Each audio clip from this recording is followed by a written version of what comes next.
Salut à toi, pensée du jour numéro 72, les débats en ligne, une bonne idée ou pas?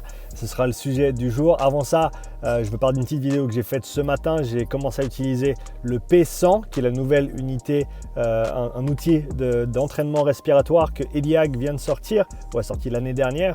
C'est un outil qui est assez récent et c'est intéressant parce que c'est un outil qui regroupe toutes les qualités qu'on peut vouloir travailler au niveau du système respiratoire, que ce soit le volume, la fréquence, la force aussi avec de la résistance qui peut être ajoutée et tout ça avec un même appareil ainsi que les tests autant en volume que en force qui peuvent être faits sur le même appareil avec une application mobile. Donc c'est assez complet comme outil. C'est un outil que je vais utiliser de plus en plus et je vais essayer de documenter ce processus également. Mais donc allez voir cette première vidéo que j'ai faite ce matin si vous ne l'avez pas encore vue. Pour en revenir au sujet du jour, les débats en ligne, est-ce que c'est une bonne idée ou pas? Pourquoi ce sujet-là? Ces 3-4 derniers jours, on a eu deux assez gros débats qui sont déroulés en ligne. Le premier entre Dr. Joel Seedman et Keir When I'm Flat. Je vous mettrai les liens Insta en dessous, ainsi que le lien vers la vidéo de débat, la conversation qu'ils ont eue. Cette conversation-là était basée sur un post de Dr. Joel Seedman d'il y a une semaine à peu près, où il parlait d'un experiment, donc d'un test qu'il a fait sur lui-même, qui était un test de 30 jours de sprint chaque jour sans échauffement. Je ne vous en dis pas plus, je vous laisserai aller voir le post et ainsi que le débat qui en a émané.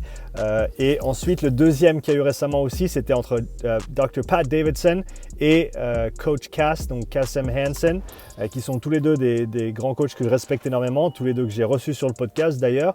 Je mettrai également les liens dans la description pour ceux qui ne connaissent pas encore ces personnes. Et ce débat-là était sur le sujet des chariots. Donc, est-ce une bonne idée pour le grand public? Est-ce que c'est un bon outil à utiliser? Si oui, pourquoi? Sinon, pourquoi? Donc, je pense qu'on voit ces débats qui commencent à émerger. Moi, ça m'intéresse énormément. Je pense que si c'est bien modéré, si c'est bien organisé, si c'est bien fait, si c'est conduit avec une honnêteté intellectuelle qui est présente, ça peut être très très productif. Ça peut amener des sujets de conversation pour des futures discussions. Ça peut aussi amener un petit peu de clarté sur des choses qui ont été dites avec peu de contexte ou sans contexte, ce qui n'était pas nécessairement le cas dans ces deux discussions-là. C'est juste des gens qui n'étaient pas d'accord sur un point et qui se sont dit, au lieu de s'envoyer des commentaires via Instagram, on va s'asseoir entre grandes personnes et on va discuter et on verra ce qu'il en sort. Et ce que j'aime bien avec ces choses-là, encore une fois, si c'est bien fait, si c'est bien modéré, c'est que le public peut se faire sa propre opinion des deux côtés. Mieux qu'avec simplement un débat de moi je poste quelque chose, ensuite je te fais un mème derrière, toi tu mets un commentaire en m'insultant. Ça c'est pas très constructif, c'est pas constructif du tout d'ailleurs, mais j'aime bien voir ces conversations qui sont un petit peu plus approfondies, qui sont un petit peu plus réfléchies et qui encore une fois amènent les gens à se poser un petit peu plus de questions que juste lire un post Instagram, que juste voir une vidéo, que juste voir une photo, que juste dire ça c'est bien ou ça c'est pas bien. Donc je pense que c'est très très productif et j'espère pouvoir en voir plus. C'était donc ces deux débats qui sont sortis de nulle part en moins d'une semaine. Donc j'espère que 2021 sera l'année où les gens qui ne sont pas d'accord s'assiedent soit autour d'une table, soit autour d'un entretien Zoom et échangent encore une fois entre adultes, c'est-à-dire qu'on n'a pas besoin d'attaquer la personne, on n'a pas besoin d'insulter la personne, on n'a pas besoin de pointer du doigt, on peut simplement échanger des propositions et des positions et des perspectives par rapport à une idée. C'est ça en fait, le progrès, le développement, c'est de pouvoir de ne pas être attaché à des idées, mais de pouvoir les critiquer, de pouvoir les décortiquer pour pouvoir mieux les reconstruire derrière et peut-être amener de nouvelles idées, de meilleures idées, de nouveaux modèles, des modèles un petit peu plus précis, un petit peu plus corrects, qui ont un petit peu plus qui tiennent un petit peu plus dans le monde de tous les jours.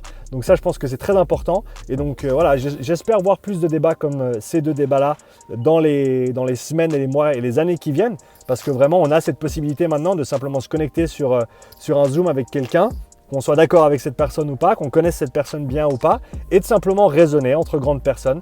Et je pense que ça va apporter des conversations très intéressantes. Et j'espère aussi que ça